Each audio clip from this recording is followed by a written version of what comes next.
تمام. بسم الله الرحمن الرحيم. المرة اللي فاتت احنا خلصنا درس جغرافيا. تمام كده. فإن شاء الله النهاردة هنبدأ درس جديد تاريخ. هناخده نص الدرس بس، فالناس تركز معايا عشان الدرس ده فيه حفظ كتير، فيه دش كتير. تمام كده. بالنسبة للناس اللي حلت الامتحان عندي ثلاثة بس، اللي هو محمد طارق وريم وفايدة، الناس اللي داخلة معايا. الباقي محدش حل ولا أي حاجة. تمام. بالنسبة للواجبات، آه، الناس تبعت الواجبات. الواجبات مهمة جدا، حتى لو انت حليت غلط حل وانا هصحح، بس لازم تحل الواجبات. الأسئلة لما تمر عليك كذا مرة هتبقى بسيطة وسهلة في الامتحان، مش هتلاقي صعوبة، حتى في المراجعة مش هيبقى فيه صعوبة. فالناس تحل الواجبات. مش عارف حل غلط وانا هصحح لك. تمام كده. كنت ايوه. ايوه فريدة، انا عارفة انك بعتي. لا، انا عارفة الناس اللي انا بعتت. ريم. انا ريم. ايوه يا ريم، انا عارفة الناس اللي بعتت. انتوا بعتوا الواجب، انا عارفة. هي فريدة اللي ما بعتتش الواجب، صح يا فريدة ولا بعتيه؟ لا بعت. بعتيه، ايوه فعلا بعتيه امبارح. هي في ناس ما بعتتش، انا بتكلم عن الناس اللي ما بعتتش، وهتكلم عن اسئله ما العلاقه وما النتائج وازاي بتتحل، بس لما يبقى كلكم موجودين. هبتدي دلوقتي في الدرس اللي احنا هناخده عشان ما نضيعوش وقتنا. عندي الدرس في التاريخ. هنتكلم عن علاقه محمد علي بمصر. تمام. ايه علاقه محمد علي بمصر؟ احنا قلنا قبل كده ان مصر كانت ولايه عثمانيه. طب ومحمد علي ايه علاقته بمصر؟ محمد علي ده عثماني؟ اقول لك لا، محمد علي ده مش عثماني، محمد علي ده يوناني. طب ايش دخله بالولايه العثمانيه؟ اقول لك محمد علي ده التحق بالجيش العثماني، كان واحد من الجيش. تمام كده. يبقى عندي محمد علي ده مش عثماني، او مش من مصر، لا، هو من اليونان. طب ولد فين؟ في حته اسمها كولا. كولا بشمال اليونان. تمام كده. التحق بالجيش العثماني. طيب، ازاي جه مصر وقال له اهلا بيك يا محمد؟ يا جماعه ما يتاخروش. اقفل الكاميرا يا محمد. ما حلتش الامتحان يا محمد عيد. محمد. محمد عيد. نعم. عامل ايه؟ ايه اخبارك؟ الحمد لله. انا كنت منزله امتحان على الجروب، انت ما حلتهوش. ما والله بس ما تعرفش. شفتوش. ثانية كده. تمام. بعد ال السيشن تبعتهولي. هيبقى في امتحان قبل كل حصه بربع ساعه. تمام يا شباب. هيبقى في امتحان قبل حصه بربع ساعه، الناس تبعته. كل حصة يا ميس. كل حصه في امتحان صغير كده قبل ما تخش على الدروس اللي احنا خدناها. تمام. تمام. دلوقتي احنا قلنا نبدأ كده من الأول عشان الناس اللي لسه داخلة. عندي دلوقتي قلنا ايه علاقة ده أول درس عندنا في التاريخ، اللي هو علاقة محمد علي بمصر. طب وبأفريقيا. طب محمد علي ايه اللي دخله لمصر وأفريقيا؟ أساسا كانت مصر دي ولاية عثمانية. محمد علي عثماني؟ لا، محمد علي من اليونان، في حتة اسمها كولا بشمال اليونان، التحق بالجيش العثماني. طب جه مصر ازاي؟ جه على رأس فرقة عسكرية. ازاي على رأس فرقة عسكرية؟ جه على رأس فرقة عسكرية علشان يطلع الفرنسويين من مصر. تمام كده. يبقى أول حاجة لازم تعرفها عن محمد علي إن هو ولد في كولا بشمال إيه؟ اليونان. التحق بالجيش العثماني، هو ما كانش عثماني أصلا ولا مصري، هو كان يوناني. جه لمصر على رأس فرقة عسكرية. جه مصر ليه بقى؟ عشان يحرر مصر من الفرنساويين. كان في حملة فرنسية على مصر، هو جه عشان يطلع الفرنساويين من مصر. ساعتها كانت مصر ولاية عثمانية. طيب هناخد الحاجات دي بالتفصيل ان شاء الله، لو يعني المنهج ما اتغيرش بتاع ثالثه اعدادي. احنا لسه مش عارفين الدنيا، بس هو غالبا هيتغير، بس احنا مش عارفين هيتغير في ايه. هتاخد الحاجات دي بالتفصيل، ومحمد علي عمل ايه في مصر. بس مش عارفين لسه ايه اللي هيحصل في المنهج بعد كده. يبقى جاء في مصر التحرير ايه؟ الحمله الفرنسيه. طيب. الصوت قاعد يقطع. طب سامعني كده كويس؟ في حد تاني الصوت عنده بيقطع؟ حد تاني الصوت عنده بيقطع يا جماعه؟ سامعيني كلكم؟ طيب اللي سامع يقول لي تمام. الصوت سامعك يا مس. في تمام. صوت بيقطع او حاجه؟ لا ما بيقطع. معلش يا فريده، ممكن يبقى النت ما عندك فيه مشكله. بيقطعش. تمام، الناس كلها تمام تقريبا. في عندك مشكله؟ طب سامعاني كده كويس؟ تمام اه نكمل. تمام. تمام نكمل. يبقى احنا قلنا محمد علي هسأل الناس، ها، اللي ما سألهوش يقول لي يا ميس انت ما سألتنيش، عشان انا كاتبه اسماء عندي الناس، اللي ما سألتوش يقول لي يا ميس انا ما اتسألتش. يبقى عندي محمد علي اول حاجه ولد في كولا بشمال اليونان، التحق بالجيش العثماني، جاء في مصر على رأس فرقة عسكرية. لما جه لمصر بقى على رأس فرقة عسكرية ابتدى يتودد للناس المصريين وابتدوا الناس يحبوه، ولما الناس حبته خلته يبقى يمسك مصر. تمام كده، رغم ان الولايه العثمانيه ما كانتش موافقه تمسك مصر، وبريطانيا ما كانتش موافقه انه يمسك مصر، والمماليك ما كانوش موافقين ان هو يمسك مصر، ومع ذلك هو تودد للشعب المصري وفعلا خلوه يمسك مصر. وبعد كده اطاح بكل دول بالمماليك والناس اللي ساعدته ان هو يمسك مصر، وانفرد بحكم مصر. ده هنعرفه بعد كده. المهم اللي انا عايزاك تعرفه دلوقتي النقط اللي انا هقولها عن محمد علي. اول حاجه ان هو ولد في كولا بشمال اليونان، التحق بالجيش العثماني، جاء مصر على راس فرقه عسكريه. طب جه مصر ليه؟ عشان يحرر مصر من الحمله الفرنسيه. تولى محمد علي مصر سنة 1805. ليه؟ عشان تودد للمصريين، حسسهم ان هو قريب منه. في بداية حكمه واجه تحديات داخلية زي ايه؟ زي المماليك، وتحديات خارجية قلنا زي بريطانيا كانت عايزة تشيله من الحكم، وهو نجح في تصدي كل التحديات دي، قدر ان هو يمسك مصر ويخلي مصر بشكل تاني خالص. هنقوله دلوقتي محمد علي عمل ايه في مصر. قام بنهضة حديثة في مصر، غير مصر تماما في كل حاجة، صناعة، تجارة، أي حاجة في مصر غيرها تماما. خليها من بلد فقيرة إلى بلد نهضة، عندها إمكانيات إن هي تقدر تعيش الفرد فيها بمستوى كويس. طيب، كان يرى في استمرار مصر ارتباطا بنهر النيل. أيوة، ليه؟ عشان أي مكان، لو أنت مثلا خدت في الجغرافيا بيقول لك فين السكان بتتركز. حد يعرف فيكم السكان بتتركز فين؟ حد يعرف؟ لو انا سألتك بشكل عام من غير دراسة من غير اي حاجة، السكان بتتركز فين؟ اي حد يجاوبني يا شباب. طب يارا، السكان ايه يا مس؟ السكان في شكل، يعني بوجه عام لما اجي اسألك هتقعد فين؟ انا دلوقتي بسألك سؤال عامي، السكان هتقعد فين؟ بصوا يا شباب، السك... البيوت. ماشي، هتقعد في البيوت. البيوت دي مش لازم يبقى فيها مية، ولا هتقعد في البيوت كده؟ فيها. لازم يبقى فيها مية. طب لو في البيت ما فيهوش مية هينفع اقعد في البيت؟ لا، مش هينفع. يبقى من صح. الحاجات، صح كده، يبقى من ايوه. الحاجات الأساسية اللي أنا لازم آه، آه، أكون موفرها للبني آدم عشان يقعد، المية. والمية دي منين؟ من نهر النيل. يبقى كان هو عارف إن مصر مرتبطة بوجود نهر النيل. ليه؟ المكان لما بيبقى فيه مية بيبقى فيه أقدر أزرع فيه، أقدر أكل البني آدمين اللي موجودة فيه، تمام كده، أقدر أعمل نهضة اقتصادية وصناعية وتجارية. تمام. يبقى كان يرى في استمرار مصر ارتباطا برهن الرين. عمل إيه بقى؟ بعت حملات حربيه وللسودان. اول حاجه هو بعت حملات حربيه عشان يمسك السودان، وفعلا مسك السودان هو. وايه تاني؟ عشان يعرف كمان يسيطر على نهر النيل، عشان يعرف منبع نهر النيل. يبقى نسأل الناس. يبقى عندي نبدأ بفريدة. اه. ولد فين محمد علي؟ محمد علي ولد آه، فين؟ كولا بشمال اليونان. الله يفتح عليك، تمام يا فريدة، الله يفتح عليك. ريم، معاكي يا مس. التحق بالجيش ايه محمد علي؟ بالجيش العثماني طب جه ازاي مصر؟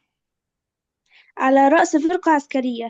الله يفتح عليك، انا بشكرك يا ريم، الله يفتح عليك. ريتاج، معانا ريتاج. طيب كنزي، عماد طارق. طيب عماد طارق، عماد طارق. طب محمد طارق. هو هيقول اهو يا ميس. طب قول لي يا عماد، يا ميس. جه مصر ليه محمد علي؟ جه مصر ايه؟ اه ليه؟ ليه محمد علي جه مصر؟ ها؟ عشان يحررها من الحملة الفرنسية. تمام يا محمد؟ تمام يا عماد، نقوله تاني. استنى يا عماد، ما تقفلش، ما تقفلش يا تمام عماد. يا محمد علي جه ليه مصر؟ بسبب بيحرر مصر من الفرنسيين. من الحملة الفرنسية. عشان يحرر مصر من مين؟ من الحملة الفرنسية. تمام كده. محمد طارق. نعم يا ميس. ايوه يا محمد. تولى حكم مصر سنة كام؟ ها. سنة 1805. تمام. ازاي تولى حكم مصر؟ عمل ايه عشان يتولى حكم مصر؟ ها. تودد للمصريين. يبقى ازاي مسك حكم مصر؟ ها. محمد. نعم يا ميس. ازاي مسك حكم مصر؟ لانه تودد لمين؟ المصريين. تمام. يبقى هو تودد للمصريين. تمام. محمد عيد. محمد عيد. نعم يا مس. ايوه يا محمد، ايه اخبارك؟ الحمد لله. تمام. عمل ايه في مصر بقى هو؟ عمل نهضة ايه؟ شكلها ايه؟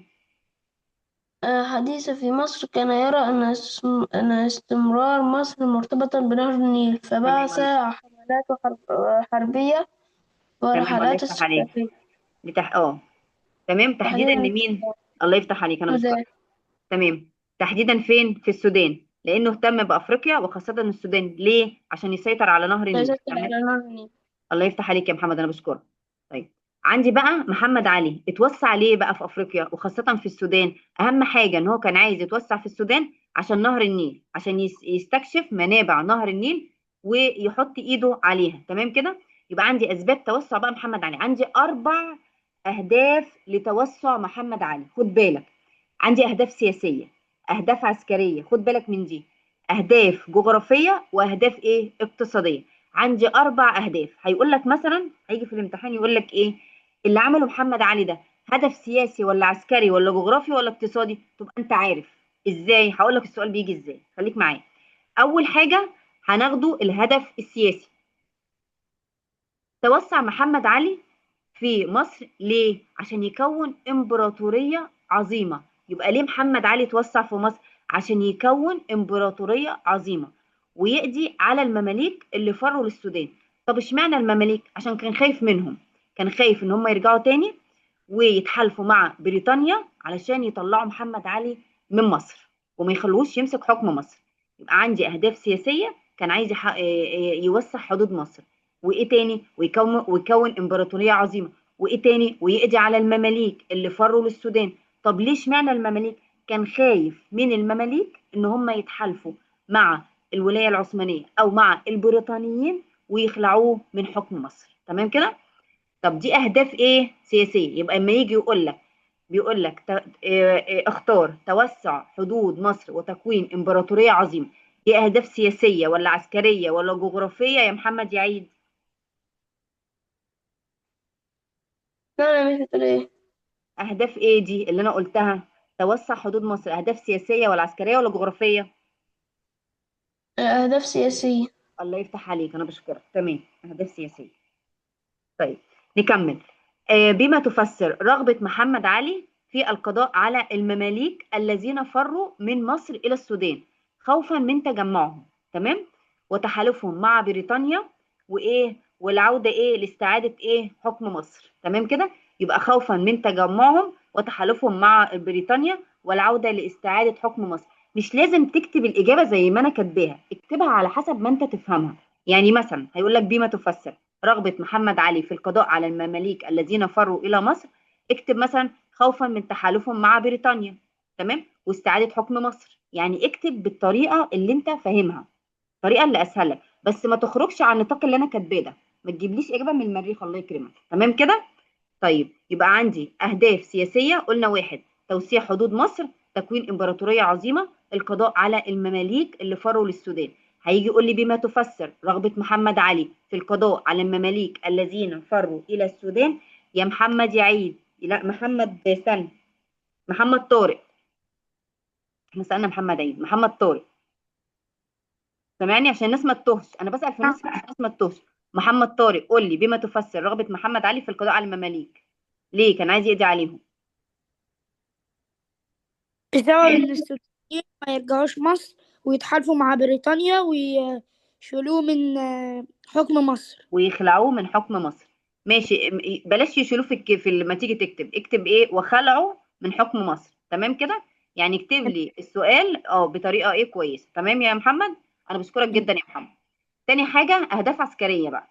يبقى احنا قلنا اهداف سياسيه، خلاص ننتقل لاهداف عسكريه. ليه بقى؟ تامين حدود الجنوبيه لمصر، عشان يامن الحدود الجنوبيه في مصر. احنا عارفين طبعا الاسوان ايه، اللي السودان موجوده تحت، تمام، وتحت مصر يعني الجنوب. يبقى عندي تأمين الحدود الجنوبية لمصر. ايه تاني؟ والدفاع عنها. ايه تاني؟ وكمان عشان عشان يجند السودانيين. اشمعنى يجند السودانيين؟ قال لك عشان السودانيين دول اشتهروا بالقوة والشجاعة. هيجي يقول لك في الامتحان بما تفسر جند محمد علي السودانيين في الجيش المصري. هتقول له ليه؟ هتقول له عشان اشتهروا بالقوة والشجاعة. تمام كده؟ يبقى عندي أهداف عسكرية: تأمين حدود الجنوبية لمصر، الدفاع عنها، وتجنيد كمان الايه، السودانيين. تمام. نسأل عماد طارق. عماد نعم. طارق، تأمين حدود أجي يا مس. مصر دي أهداف عسكرية ولا أهداف سياسية؟ أهداف سياسية. تأمين حدود مصر، تأمين. اه عسك... أيوه، ها. عسكرية. عسكرية، الله يفتح عليك. تمام. ريم، نعم يا مس. بما تفسري جند محمد علي السودانيين ليه؟ جند محمد علي السودانيين. اه، دقيقة بس. على مهلك.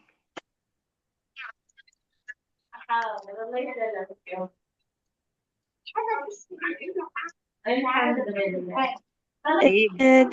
جند محمد علي السودانيين ليه؟ عشان اشتهروا بإيه؟ خوفا من تجمعهم. لا لا، لا لا، ما تلخبطيش الدنيا. احنا قلنا المماليك، خاف ان المماليك يتجمعوا، كان عايز يقضي لا عليهم. لا، لحظة. جند.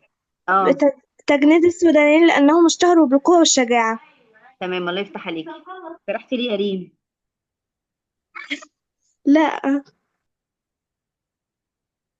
تمام كده. يبقى عندي قلنا اهداف عسكريه زي ما قال زميلكم، تامين حدود الجنوبيه لمصر دي اهداف عسكريه. تمام. عندي بقى الاهداف الجغرافيه: استكشاف منابع نهر النيل. يبقى عندي جغرافيا، منابع. يبقى ما دام جغرافيا الموجوده على الخريطه، عايزه اكتشف ايه؟ المنابع بتاعتها. تمام كده. ومناطق الاستوائيه. يبقى عندي اهداف جغرافيه: استكشاف منابع نهر النيل والمناطق الاستوائيه. تمام. طب اهداف اقتصاديه بقى، فريده. نعم. ايوه يا فريده. عندي استكشاف منابع نهر النيل، اهداف عسكريه ولا جغرافيه ولا سياسيه؟ جغرافية. جغرافيه، الله يفتح عليك. يبقى عندي اهداف جغرافيه: استكشاف منابع نهر النيل والمناطق الاستوائيه. طيب، الاهداف بقى الاقتصاديه يا شباب: استثمار الموارد الاقتصاديه في السودان مثل الذهب والعاج والصمغ العربي. يبقى اهداف اقتصاديه: استثمار الموارد الاقتصاديه في السودان زي الذهب والعاج والصمغ العربي. وفعلا محمد علي هيطلع فعلا ذهب وعاج من السودان، تمام، زي ما هناخده بعد كده. يبقى نقول من الاول: اسباب توسع محمد علي في افريقيا وخاصه في السودان لاربع اهداف: اهداف سياسيه، اهداف عسكريه، اهداف جغرافيه، اهداف ايه، اقتصاديه. طب بالنسبه للاهداف السياسيه: توسيع حدود مصر وتكوين امبراطوريه عظيمه. ليه؟ عشان يقضي على المماليك. طب هو ليه عايز يقضي على المماليك يا فريده؟ تعرفي؟ عشان لو المماليك اتحدوا هيخلعوا منه الحكم. تمام، بسبب لانهم لو اتجمعوا وتحالفوا مع بريطانيا هيخلعوه من حكم مصر. تمام. طب عندي اهداف عسكريه: تامين حدود الجنوبيه لمصر والدفاع عنهم لتجنيد السودانيين. ليه عايز يجند السودانيين يا محمد يعيد؟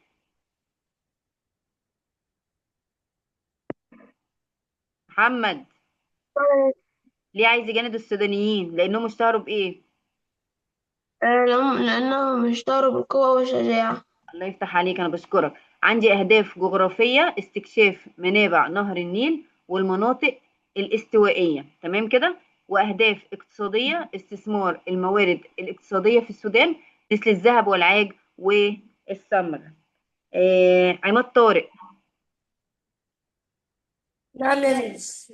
ايوه يا عماد. استثمار الموارد الاقتصاديه في السودان دي اهداف اقتصاديه ولا جغرافيه ولا عسكريه؟ اقتصادية. اقتصاديه. اللي يفتح عليك، الله يفتح عليك. محمد طارق نعم يا ميس. بيقول لك بما تفسر رغبه محمد علي في القضاء على المماليك ليه؟ ليه كان عايز يقضي عليهم؟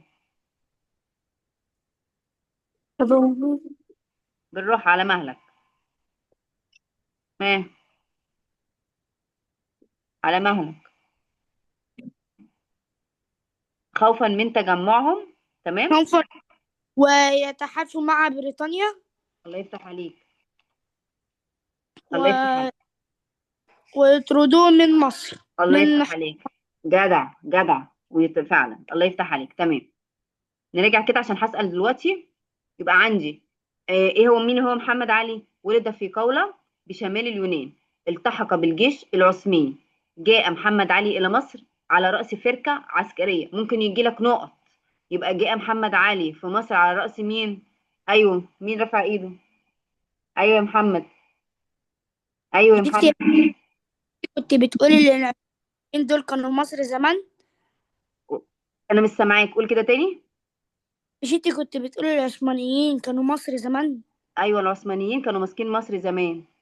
طب طب ازاي كان لما انت حضرتك كنت بتقولي السودان كانوا يتحالفوا مع بريطانيا والعثمانيين؟ لا، احنا قلنا ازاي؟ المماليك هتهرب لفين؟ للسودان. تمام. بص انا هفهمك حاجه. بص، كانت مصر دي ماسكها مين؟ المماليك. هي الحته اللي انا هقولها دي ملهاش علاقه بالدرس، بس انا هفهمك ازاي مصر بقت من العثمانيين. مصر دي الاول كان ماسكها المماليك، ملك اسمه الملك الغوري. تمام كده. جه سليم الاول اللي هو من العثمانيين، جه احتل مصر. تمام. وقتل سليم الغوري. تمام كده. وبعد كده لما قتل سليم الغوري دخل مصر، وبعد اما كسب الحرب من طومان باي، ده كان مملوك تحت سليم الغوري. فلما جه سليم الاول ده، كان سليم الاول عربي ومسلم. تمام. اما جه مسك مصر خلى مصر دي ولايه عثمانيه. يا ريم، ولايه عثمانيه. تمام كده. يبقى انا كان عندي مصر كانت ماسكها المماليك. اما جه سليم الاول دخل مصر، خد دوله مصر خلاها يعني زي إيه اقول لك انا. يعني مثلا عندك مصر، عندك دمنهور، كفر الشيخ، طنطا. فالولايه العثمانيه دي خلت مصر زي كده محافظه من الايه، من المحافظات بتاعتها. فلما جه سليم الاول مسك مصر كان اساسا ماسكها المماليك، فكان مخلي المماليك هم اللي يمسكوا مصر، مع انها برضك تحت ولايه عثمانيه. بس ليه بقى خلاهم يمسكوا مصر؟ عشان هم كانوا عارفين مصر وعارفين ايه اللي فيها وايه اللي ما فيهاش، فخلى المماليك هم اللي يمسكوا مصر تحت الولايه العثمانيه. تمام كده. فلما جه تمام. محمد علي بقى، لما جت بقى الحمله الفرنسيه دخلت مصر واحتلتها. العثمانيين بعتوا جيش عشان يخلصوا مصر من الحملة الفرنسية دي. كان الجيش ده على رأسه مين؟ محمد علي. فمحمد علي دخل فين؟ دخل مصر. وفعلا الحملة الفرنسية طلعت لأسباب أخرى طبعا غير مش مشكلة دلوقتي عشان ما دخلش الدنيا في بعض. المهم الحملة الفرنسية مشيت ومحمد علي فضل في مصر. الناس حبت محمد علي، أو هو تودد للناس عشان تحبه. وكان من الناس اللي خلته يمسك مصر اول حاجه ناس من المماليك. وكمان كان في زعامه شعبيه موجوده في مصر. كانوا عايزين مصر ايه؟ تستقل. وكانوا عايزين كمان البلد يبقى فيها انتعاش اقتصادي. كانت الناس جعانه في الوقت ده، مفيش اكل مفيش شرب، كانت كل حاجه متدمره. تمام كده. فخلوا محمد علي يمسك مصر بشرط ان هو يرجع لهم لو في اي حاجه، او اي قرار ياخده لازم يرجع للزعامه الشعبيه دي. لما جه محمد علي مسك، كان كل الناس دي عمل مذبحه القلعه ونفى الناس دي وقتلهم وانفرد بحكم مصر. فلما جه بقى انفرد بحكم مصر، الجيش المملوكي ده او الناس المماليك اللي كانوا فاضلين من المذبحه اللي هو عملها دي فروا لفين؟ للسودان. فهو خاف ان هم يعملوا تحالفات جديده ويرجعوا يشيلوا من مصر. فهمت كده؟ تمام. تمام. نرجع بقى للدرس بتاعنا عشان وقتنا. الحته دي انتوا مالكمش علاقه بيها، مش في الدرس اصلا، بس انت عشان تبقى عارف محمد علي دخل ازاي. تمام كده. يبقى عندي هنقول من اول. ولد محمد علي في كولا بشمال ايه اليونان. التحق بالجيش العثماني. الحاجات دي انت المفروض تبقى عارفها. محمد علي مين او ايه؟ محمد علي ولد في كولا بشمال ايه اليونان. التحق بالجيش العثماني. جاء محمد علي إلى مصر على رأس فرقة إيه عسكرية. هسأل الناس تركز عشان هسأل. جاء مصر لتحريرها من الحملة الفرنسية، وفعلا اتحررت من الحملة الفرنسية. تولى حكم مصر إمتى؟ سنة 1805، لأنه تودد لمين؟ للمصريين. في بداية حكمه واجه تحديات داخلية مثل المماليك، أو كانوا عايزين يشيلوه، وتحديات خارجية مثل بريطانيا كانت عايزة تشيله. نجح في التصدي على كل ده، وكمان الزعامة الشعبية قضى عليها محمد علي. قام ببناء نهضة حديثة في مصر فعلا. اللي قام ببناء نهضة حديثة في مصر هو محمد علي. كان يرى ان مصر مرتبطة بمين؟ بنهر النيل. ليه؟ عمل كده ليه بقى؟ قال لك ايه؟ بعث رحلات استكشافية للسودان، وخاصة ليه؟ ليسيطر على نهر النيل. كان عايز يسيطر على منابع نهر النيل. عندي بقى كان عندي أهداف محمد علي في التوسع في أفريقيا. عندي أهداف سياسية وعسكرية وجغرافية واقتصادية. تبقى عارف السياسية: توزيع حدود مصر، تكون إمبراطورية عظيمة، القضاء على المماليك اللي فروا للسودان. طيب أهداف عسكرية: تأمين حدود الجنوبية، الدفاع عنها، تجنيد السودانيين. اشمعنى السودانيين؟ عشان اشتهروا بالقوة والشجاعة. أهداف جغرافية: أهداف جغرافية: استكشف منابع نهر النيل والمناطق الاستوائية. أهداف اقتصادية: استثمار الموارد الاقتصادية في السودان مثل الذهب والعاج والصمغ العربي. نسأل الناس. فاضل 10 دقايق والميتنج يقفل. أنا هفتح ميتنج تاني بعد ده، يمكن على نفس الميتنج، عشان ما ناخدش العشر دقايق. هجرب يعني، هشوف هينفع ولا لا. تمام. نسأل كده الناس. نبتدي بفريدة. نعم. من أسباب توسع محمد علي في السودان تخوفه من تحالف المماليك مع مين؟ مع فرنسا ولا بريطانيا ولا الدولة العثمانية ولا روسيا؟ هاي فريدة، سامعاني؟ اه. من أسباب توسع محمد علي في السودان كان خايف إن المماليك تعمل تحالف مع مين؟ لسه قايلنا دلوقتي. مين يعرف؟ ممكن اقول انا يا مس؟ قول. التحالف مع بريطانيا الله يفتح عليك، جدع. ومن يحكمش مصر. الله يفتح عليك، الله يفتح عليك. محمد طارق صح؟ اللي جاوب محمد طارق صح؟ ايوه. جدع يا نعم. محمد، الله يفتح عليك. صحصحي معايا شوية فريدة. يبقى عندي من اسباب توسع محمد علي في السودان تخوفه من المماليك ان هم يتحالفوا مع بريطانيا. رقم 2. ريم. ريم. أيوة يا مس معاكي. كان استثمار موارد السودان كالذهب والعاج احد اهداف محمد علي الايه؟ ركزي بقى في الحته. الاقتصادية. الله يفتح عليكي. لا استني. ايوه الاقتصاديه، أيوة. جدع، الله يفتح عليك، جدع، الله يفتح عليك. تمام، الله يفتح عليك. ريم. عماد طارق. عماد طارق. نعم. عماد. يعد اكتشاف منابع النيل والمناطق الاستوائية أحد أهداف محمد علي إيه بقى؟ خد بالك، اكتشاف المنابع سياسية ولا اقتصادية ولا جغرافية؟ اكتشاف المنابع آه. ها. اقتصادية. يا راجل، أنا دلوقتي جايب خريطة عشان أعرف فين المنابع بتاعت النيل، تبقى إيه؟ هخليكي تجاوبي. اما يعني أنا عندي خريطة دلوقتي، الخريطة دي تبع إيه؟ أنت بتاخد خرايط فين؟ في إيه؟ أنت بتاخد الخرايط فين؟ في التاريخ ولا في الجغرافيا؟ بسرعة. باخد دلوقتي في ايه؟ مش سامعك يا ميس، عالي صوتك شوية. بقول لك دلوقتي منابع النيل. انت بتقول لي اقتصاديه. لا مش اقتصاديه. انا دلوقتي لما بفتح الخريطه وبشوف فيها المنابع، جغرافيا ولا تاريخ ده ولا ايه؟ جغرافيا. جغرافيا. يبقى المنابع النيل من الاهداف الايه؟ الجغرافيه ولا السياسيه؟ ها. جغرافية. الجغرافيه، الله يفتح عليك. يبقى عندي منابع النيل من الجغرافيه. تمام. آه، ريم. ريم نعم ينفع يا ترفع مس. ايديها من بدري. قام محمد علي بتجنيد السوداني. انا سالتك يا ريم صح؟ مش اه ماشي. سألتيني أنا. امال مين اللي ما يعني اتسالش؟ لما هو ما كان. فريده وريم اتسالوا. عماد طارق اللي ما اتسالش صح. ما أنا انا لسه لسه مسألة. قايل. محمد عيد. لا محمد عيد اللي ما اتسالش. محمد. قام محمد. نعم.